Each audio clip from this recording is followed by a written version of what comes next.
jo soc infermera i llavors penso que aquesta formació és important perquè ens ajuda ja vam tractar aquest tema quan fèiem la carrera, però ens ajuda a actualitzar-nos.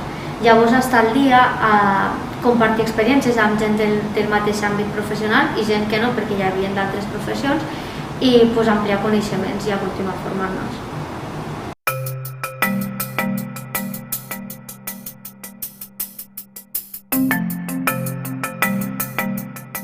En els darrers anys s'ha vist augmentada l'esperança de vida, llavors el deteriorament cognitiu també s'ha vist en augment, ja que els anys que viuen les persones van en augment. I de fet, el deteriorament cognitiu és un dels problemes més importants de salut pública en els països desenvolupats. I la infermeria és una professió que tracta amb diferents tipus de població. Per tant, en un moment o altre de la nostra vida professional acabarem treballant amb persones que presentin deteriorament cognitiu. Llavors penso que és molt important formar-se i actualitzar-se amb aquest tema.